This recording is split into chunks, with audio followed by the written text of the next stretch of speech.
Et on retrouve en direct de Lyon Vincent Anglade. Bonsoir et merci d'être avec nous en direct sur TV5 Monde. Vous vous apprêtez à diriger les Nuits de Fourvière en tandem avec Emmanuel Durand. Vous allez succéder à Dominique Delorme, directeur artistique de ce festival depuis plus de 20 ans. Alors les Nuits de Fourvière, Vincent Anglade, vous dites c'est un festival unique en son genre. Pourquoi au juste ?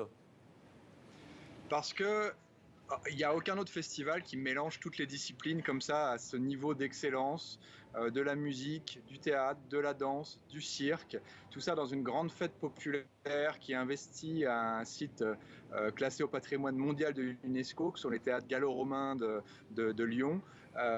Tout l'été, pendant le mois de juin, pendant le mois de juillet, 50 projets, 130 représentations, c'est énorme. Il n'y a pas d'équivalent en France et sans doute pas en Europe de festival de cet acabit. Et pour autant, vous ne comptez pas vous reposer sur vos lauriers, comme le dit l'expression. Quelle impulsion comptez-vous donner au festival après le gros travail réalisé par Dominique Delorme ?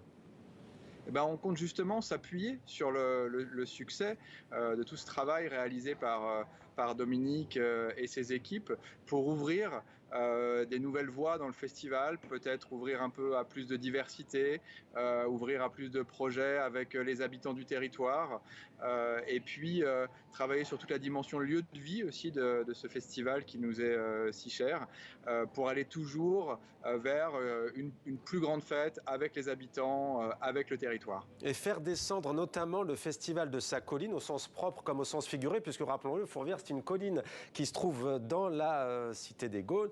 En investissant, vous dites des lieux non dédiés au spectacle vivant. Vous avez des idées de lieux justement ?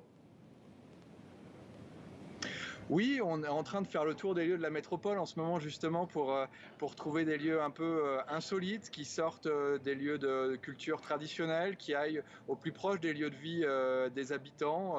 Ça pourrait être un centre aquatique, ça pourrait être un planétarium, un stade de foot ou les rues d'un quartier. On a envie vraiment d'amener le spectacle, la culture au plus proche des habitants de la métropole. Et autre idée originale, vous envisagez un festival dans le festival, les petites nuits dédiées aux plus jeunes et aux familles. Où en est le projet ? C'est juste pour l'instant une idée ou ça se concrétise ?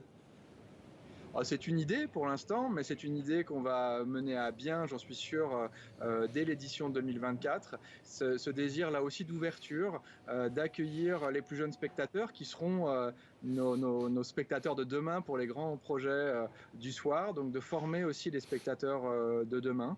On va s'y atteler là dans les semaines qui viennent pour mettre en place ce projet. Merci beaucoup Vincent Anglade d'avoir été avec nous. Je rappelle que vous allez prendre en tandem la direction artistique avec Emmanuel Durand des Nuits de Fourvière, qui, on le rappelle, existe depuis 1946. Merci à vous d'avoir été notre invité.